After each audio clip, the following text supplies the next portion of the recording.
செயலாளர் எடப்பாடி அவர்கள் அவங்க ஆட்சிக்கு வந்தால் தேர்தல் வாக்குறுதிகள் 5 இது கொடுத்துருக்காங்க. ஆனால் எடப்பாடி பழனிசாமியோட கருத்து என்னன்னா, திமுகவோட திட்டத்தையே ஸ்டிக்கர் ஒட்டி தன்னோட திட்டமா இன்னைக்கு முன்னிறுத்துற ஒரு வேலையில இறங்கி பெண்களுக்கு 1000 ரூபாய் கொடுக்கணும் திமுகவோட தேர்தல் அறிக்கையில சொல்லும் பொழுது இதே எடப்பாடி பழனிசாமி என்ன சொன்னாருன்னா, என்னம்மா இது பேருந்து முன்னாடியும் பின்னாடியும் லிப்ஸ்டிக் மாதிரி ரோஸ் கலர்ல பெயிண்ட் அடிச்சு அமைச்சிருக்காங்க அப்படின்னு அந்த திட்டத்தை வந்து இழிவுபடுத்தினார். இன்னைக்கு அதே பழனிசாமி என்ன சொல்றாருன்னா, ஆண்களுக்கு இலவசமா பேருந்து கொடுப்போம், பெண்களோட உரிமை தொகை கொடுக்கறது வாய்ப்பு இல்லைன்னு சொன்ன அதே பழனிசாமி இன்னைக்கு அதே 2 திட்டத்தை முன்மொழிஞ்சு நான் கொடுக்க போறேன்னு சொல்றதை பார்த்தா வேடிக்கை. அந்த அறிவிப்பு வெற்று அறிவிப்பு. கல சூழல் எப்படி இருக்குன்னா, அதிமுகவுக்கு எதிராக இருக்கு. அதிமுகவை யாருமே நம்ம தயாரா இல்லை. அப்படிப்பட்ட ஒரு சூழல்ல நம்ம என்ன ஆட்சிக்கு வர போறோம், அள்ளி விடுவோம்னு அள்ளி விட்டுட்டு இருக்காரு. அதான் பழனிசாமியோட கருத்து. இரண்டாம் கட்ட தலைவர்கள் அவரை நம்ம தயாரா இல்லை. அப்படிப்பட்ட ஒரு சூழல்ல இன்னைக்கு ஆட்சிக்கு நான் வர முடியும் அப்படின்னு நம்பிக்கை அவரும் இழந்துட்டார். பெரிய கட்சிகள் எங்களோட கூட்டணிக்கு வரும்னு சொல்லி ஏமாந்து போய் இலவு பார்த்த கிளி போல உட்காந்து இன்னைக்கு வேதனை அடைஞ்சிருந்த பழனிசாமி திமுகவோட கொள்கையெல்லாம் தன்னோட கொள்கையா அறிவிக்க தயாராகிட்டு இருக்கு. அதனோட வெளிப்பாடு தான் இந்த 1000 ரூபாய் திட்டத்தை நான் 2000 ரூபாய் கொடுப்பேன், ஆண்களுக்கு இலவச பேருந்து. டெல்லியில கரூர் சம்பவம் தொடர்பாக விஜய் அவர்கள்ட்ட வந்து சிபிஐ விசாரணை நடந்துட்டு இருக்கு. 41 பேர் நீதிமன்றத்தால் சிபிஐ வழக்கு விசாரிக்கும் என்ற நீதிமன்ற உத்தரவு வந்த பிறகு நீதி வெல்லும்னு ட்வீட் பண்ணியிருந்தாரு நடிகர். இதனால் வரலையும் திரைப்படம் எனக்கு வெளியில வரல, திட்டமிட்டு உங்க திரைப்படத்தை வந்து நிறுத்தி வச்சிருக்காங்க. ஒரு குரல் ஏன் கொடுக்கல, சென்சார் போர்டும் இணைஞ்சிருச்சா அப்படின்ற ஒரு சந்தேகம் வருது. இது வன்மையா கண்டிக்கத்தக்கது அப்படின்றார். உங்களுக்கு ஆதரவா தமிழ்நாடோட முதலமைச்சர் ஒரு கருத்தை சொல்றாரு. எனக்கு என்ன பேசணும் தோணுதான் பேசு, உனக்கு என்ன பேசணும் தோணுதா பேசுங்க. நீங்க பெரிய பக்கா மாசாச்சே. தமிழக வெற்றி கழகத்தோட தொண்டர்கள் இந்த கேள்வியை விஜய் நோக்கி எழுப்புறாங்க. ஏன் இவ்வளவு நாள் தலைவர் அமைதியா இருக்காரு? நீங்க புது நியாயத்தை தட்டி கேட்கறதுலாம் அடுத்து அவருக்கு எதிராக ஒரு பிரச்சனை நடந்துட்டு இருக்கு. அதுல கூட துணிஞ்சு ஒரு கருத்தை சொல்ல முடியாத நீங்க எப்படி ஒரு பெரிய அரசியல் கட்சி தலைவரா இருக்கீங்க?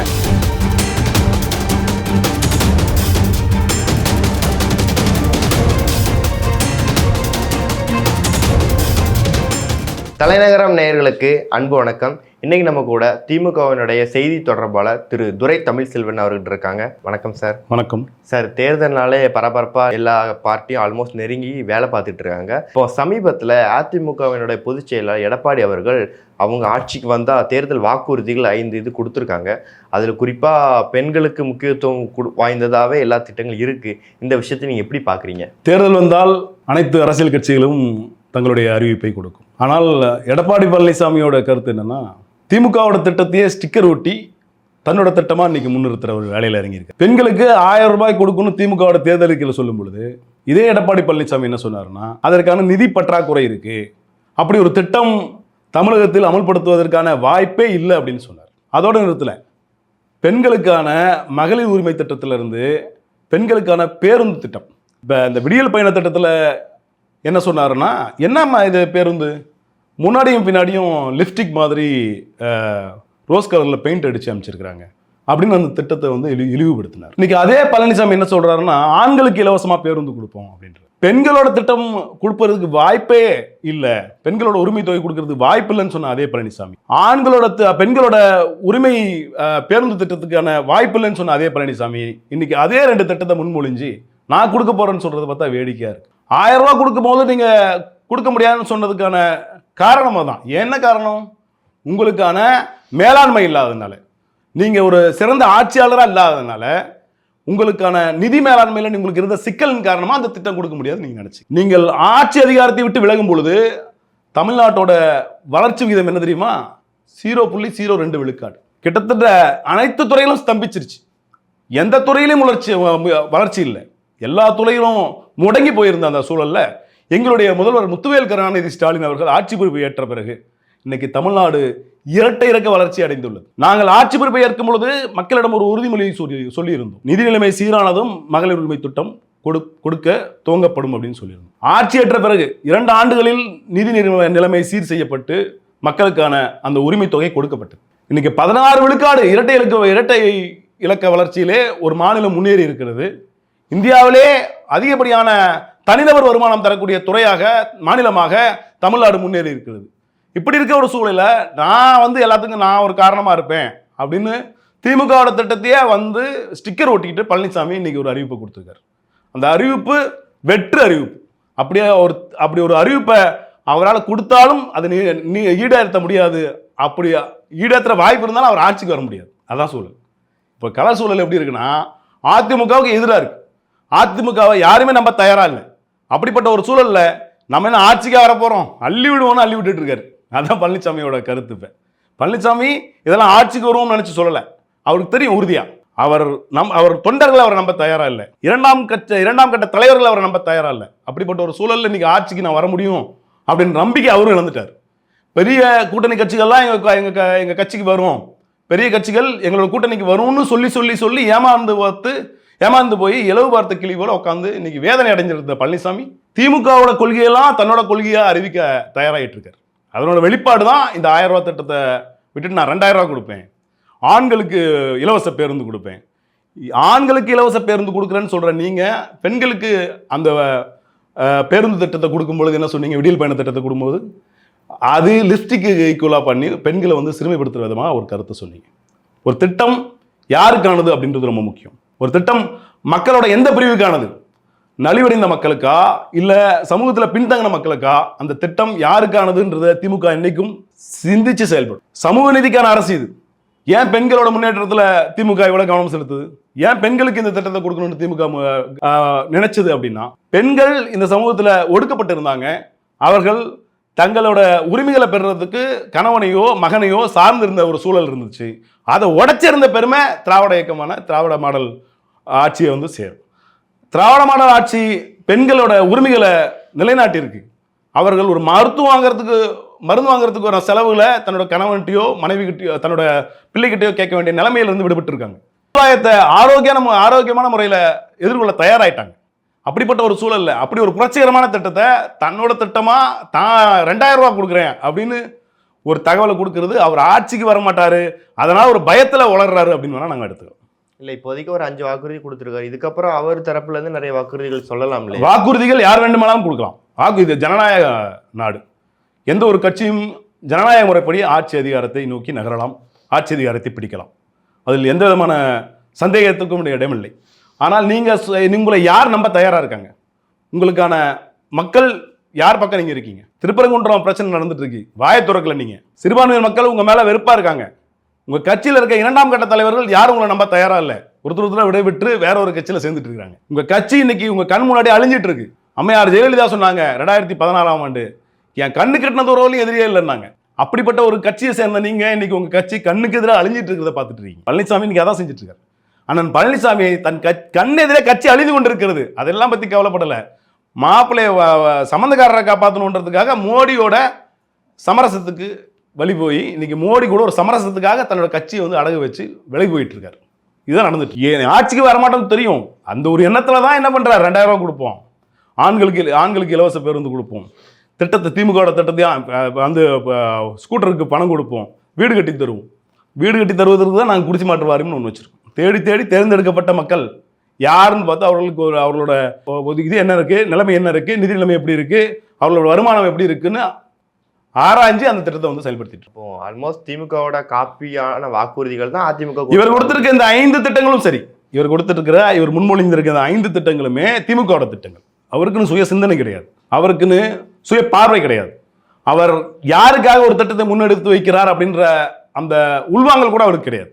அதனாலதான் என்னைக்குமே திமுக பிரதானம். இந்த மண்ணில் திமுக செய்திருக்கிற மனிதகுல மாற்றங்கள் வேறு எந்த ஒரு இயக்கத்தாலும் சொல்லிக்கொள்ள முடியாது. தனக்கு சொல்லிக்கொள்ள முடியாத ஒரு மனிதகுல மாற்றத்தை இந்த மண்ணில் திமுக ஏற்படுத்தி, அறிவு சார்ந்து, சுயமரியாதை சார்ந்து, விழிப்புணர்வு சார்ந்து இந்த 3 துறைகளிலும் திமுக மாபெரும் மாற்றங்களை இந்த மண்ணில் நிகழ்த்தி இருக்கிறது. அதோட வெளிப்பாடு தான் இந்த உரிமை பேருந்து திட்டம், மகளிர் உரிமை தொகை, விடியல் பேருந்து திட்டம். இதெல்லாம் அதோட வெளிப்பாடு தான். பெண்களுக்கு நிறைய திட்டங்களை கொடுத்துருக்கும். இதோட நிறுத்திடல. பெண்களுக்கு உள்ளாட்சியில் இடஒதுக்கீடு கொடுத்தது திமுக, பெண்களுக்கு சொத்துல உரிமை கொடுத்தது திமுக, பெண்களுக்கு வேலையில் இடஒதுக்கீடு கொடுத்தது திமுக, பெண்களுக்கு காவல்துறையில் முன்னுரிமை கொடுத்து இடஒதுக்கீடு கொடுத்தது திமுக. இப்படி பெண்களோட திட்டங்கள் ஒன்னொன்னே பார்த்து செயல்படுத்திட்டு இருக்கு. இன்னைக்கு பட்டதாரி பெண்கள் படித்து முடித்து விட்டு ஊர்ல இருந்து சென்னை நோக்கி நகரத்தை நோக்கி வரும் பெண்களுக்கு இலவசமாக தங்கும் விடுதி கொடுக்கப்பட்டிருக்கு. இதையெல்லாம் பெண்களுக்கு எது தேவைன்னு அலசி ஆராய்ஞ்சு பெண்கள் பக்கம் நிற்பதற்காக செய்து கொடுத்த அத்தனை விதமான திட்டங்களும் நாங்கள் முன்மொழிஞ்சிருக்கோம். இதெல்லாம் விட்டுட்டு திமுக திட்டங்கள்லாம் தன்னோட திட்டமா ஸ்டிக்கர் ஒட்டிட்டு இருக்கிறாரு இன்னைக்கு பழனிசாமி. இல்லை இப்போ கடந்த முறை அதிமுக ஆட்சியில் வந்து அவங்க வந்து அம்மா உணவகம்னு ஒரு திட்டம் வச்சு நடத்திட்டு இருந்தாங்க. இவங்க திமுக ஆட்சியில் வந்து அதை செயல்படுத்திக்கிட்டு தான் இருக்காங்க, மாற்றலை. ஆனால் அதே மாதிரி இதை எடுத்துக்கலாம்ல, இவங்களுடைய 5 வாக்குறுதிகளும் அதே திட்டத்தில் நடைமுறைப்படுத்தலாம். இல்லையா? பார்த்து செயல்படுத்தணும். அந்த புதிய தலைமைச் செயலகத்தை பார்த்து நடைமுறைப்படுத்தணும். மக்களுக்கு ஒரு மையம் தேவை. எந்த ஒரு மையத்திலிருந்து ஒட்டுமொத்த தமிழ்நாடும் இயங்கும், அதற்கான வசதிகள் என்ன, அதுக்கு உட்கட்டமைப்பு என்ன அப்படின்னு பார்த்து அந்த உட்கட்டமைப்பை தயார் செய்தோம் புதிய தலைமைச் செயலகத்தை. ஒரே இரவில் வந்த ஜெயலலிதா அம்மையார் என்ன பண்ணாங்கன்னா, அந்த கட்டடத்தை தலைமைச் செயலகத்துக்காக உருவாக்கப்பட்ட அந்த கட்டடத்தை அரசு மருத்துவமனை ஆகும் அப்படின்னு அறிவித்து, அது அரசு மருத்துவமனைக்காக செய்யப்பட்ட கட்டடம் இல்லை, அமைக்கப்பட்ட கட்டடம் இல்லை, அது தலைமைச் செயலகத்துக்காக அமைக்கப்பட்ட கட்டடம். தன்னோட காழ்ப்புணர்ச்சியின் காரணமாக ஒரு இரவில் வந்து அதை மாற்றினாங்க. நாங்கள் அப்படி செய்யலை. அம்மா திட்டம்னு கொடுத்தாங்க. அம்மா திட்டத்தை அவரே பழனிசாமிக்கே பயம் வந்துச்சு, அம்மா திட்டத்தை இன்னைக்கு நிற்க போகிறாங்க அப்படின்லாம் சொன்னார். நாங்கள் நிறுத்தலை. அதனால் நலிவடைந்த மக்கள், பாதிக்கப்பட்ட மக்கள் அம்மா உணவகத்தினால் உள்ளபடியே அவர்கள் உணவருந்தி கொண்டிருக்கிறார்கள். அவர்கள் ஏதோ ஒரு விதத்தில் அதனால் பயன்பட்டு கொண்டிருக்கிறார்கள். அதனால் இந்த திட்டத்தை நாங்கள் அனுமதித்தோம். இங்கே காழ்ப்புணர்ச்சிங்கிற வேலையே திமுகவுக்கு இல்லை. எடப்பாடி பழனிசாமி ஆட்சி விட்டுட்டு போகும்போது 55,000 பேக் பிள்ளைகளுக்கான பைகள், பள்ளி பிள்ளைகளுக்கான பைகள் வந்து பழனிசாமி படம் பொறிக்கப்பட்ட அந்த பைகள் வந்து நிலுவையில் இருந்தது. எங்களுக்கு எந்த விதமான காழ்ப்புணர்வும் கிடையாது.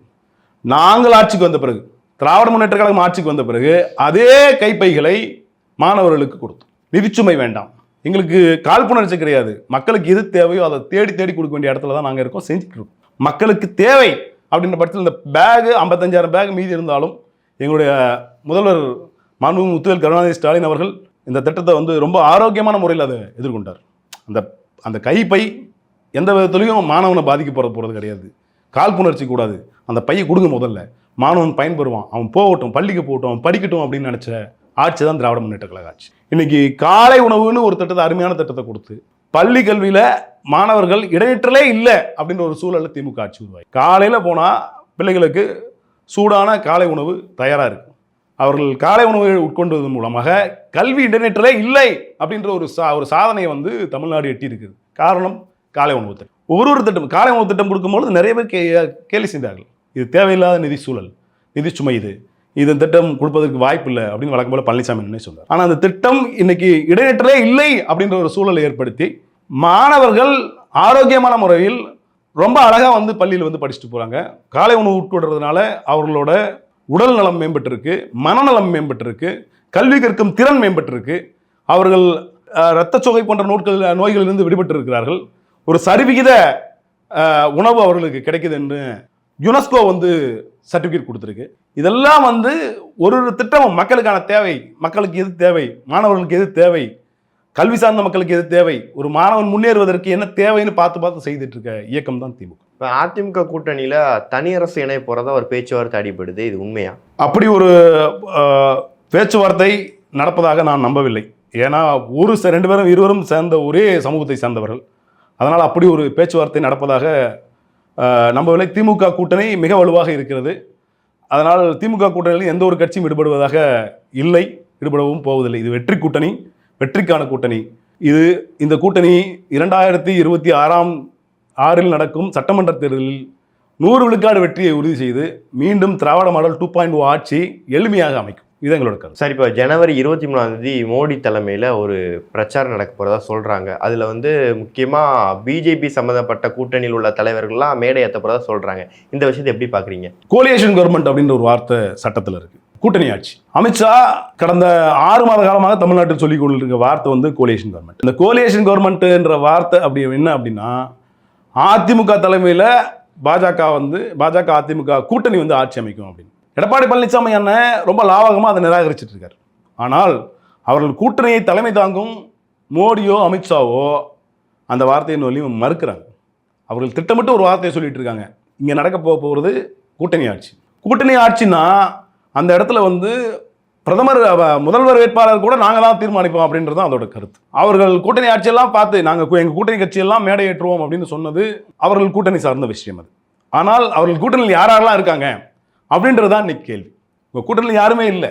உங்கள் கூட்டணி இன்னைக்கு தான் நேத்தா சேர்ந்திருக்கார் ராமதாஸ், அன்புமணி ராமதாஸ். புதுசாக யார்கிட்ட இருக்கு அந்த இயக்கம் அப்படின்னு தெரியல. அந்த கூட்டணியில் ஏற்கனவே இருந்த கட்சிகள் தேமுதிக விலகி இருந்தது.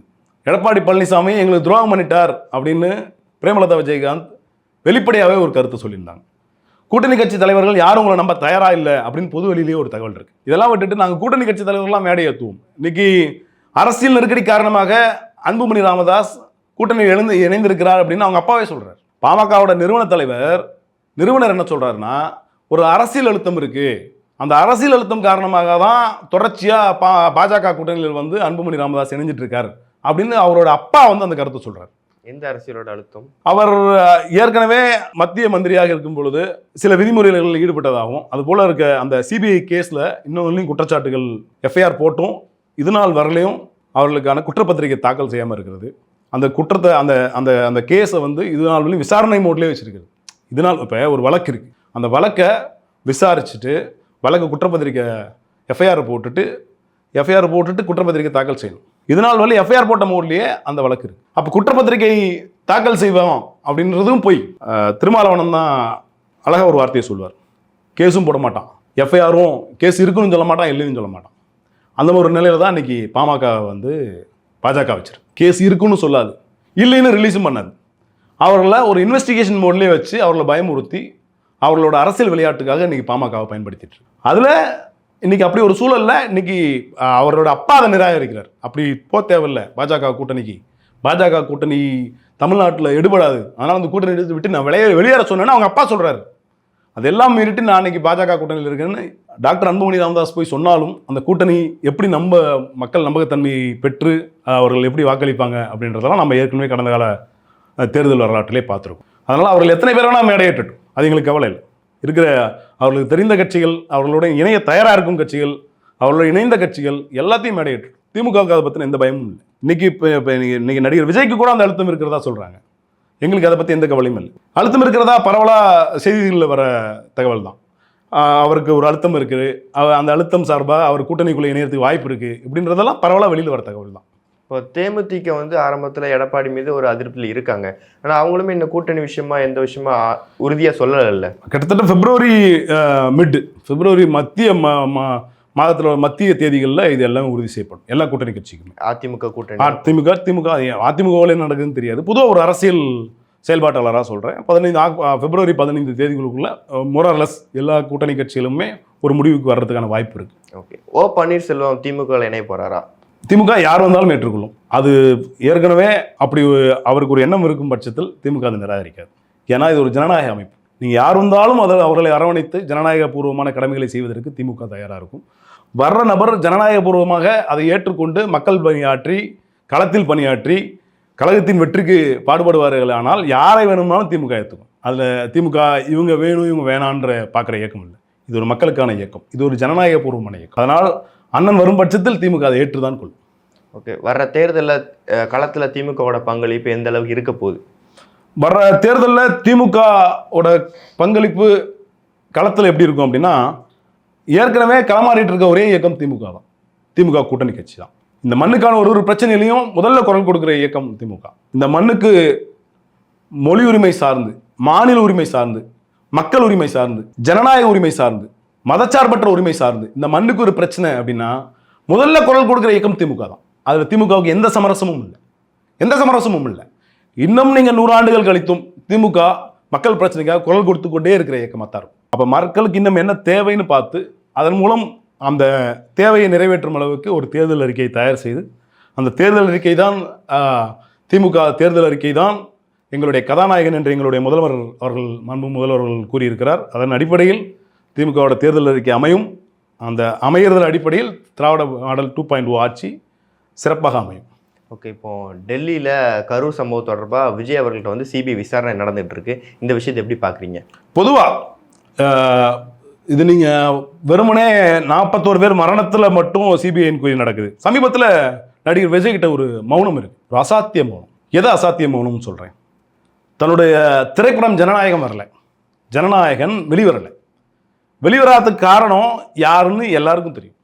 அந்த தணிக்கை குழு போட்டிருக்கிற தடை, அதற்கு எதிராக ஒரு குரல் கொடுக்கு. 41 பேர் என்கொயரிக்கு சிபிஐ உத்தரவு, நீதிமன்றத்தால் சிபிஐ வழக்கு விசாரிக்கும் என்ற நீதிமன்ற உத்தரவு வந்த பிறகு நீதி வெல்லும்னு ட்வீட் பண்ணியிருந்தாரு நடிகர் விஜய். இதனால் வரலையும் புதுவெளியில் அங்கே இருக்கிற பத்திரிகையாளர் கேட்குறாங்க என்ன மாதிரியான விசாரணை நடந்துச்சுன்னு. அவர் பத்திரிகையாளர்கள் எப்பொழுதும் எதிர்கொள்வதில்லை, இப்பொழுதும் அதை எதிர்கொள்ள தயாரா இல்லை.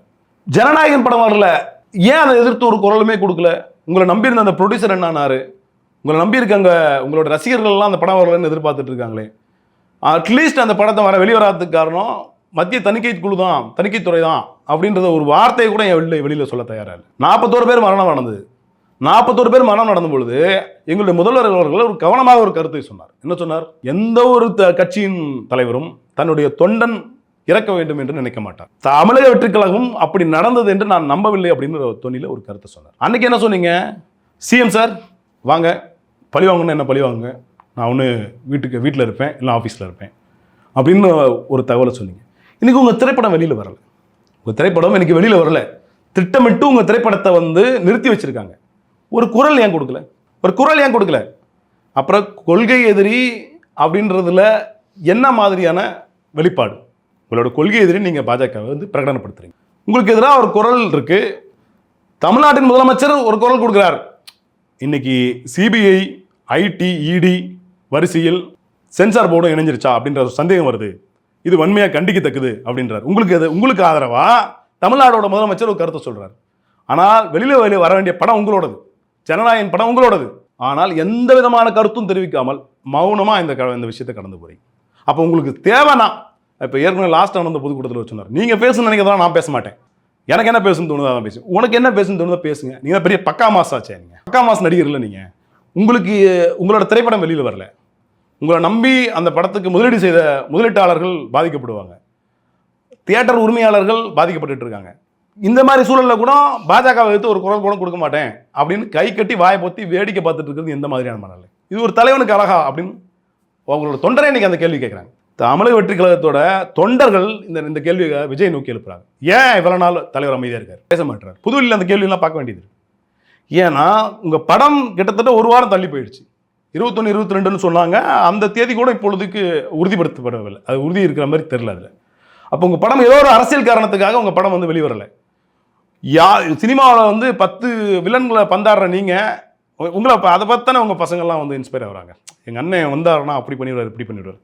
உங்கள் அண்ணன் முதல்ல இந்த கேள்வியை தவறால் அவருக்கு எதிராக நடக்கிற அநியாயம். நீங்கள் பொது நியாயத்தை தட்டி கேட்கறதுலாம் அடுத்து அவருக்கு எதிராக ஒரு பிரச்சனை நடந்துட்டு இருக்கு.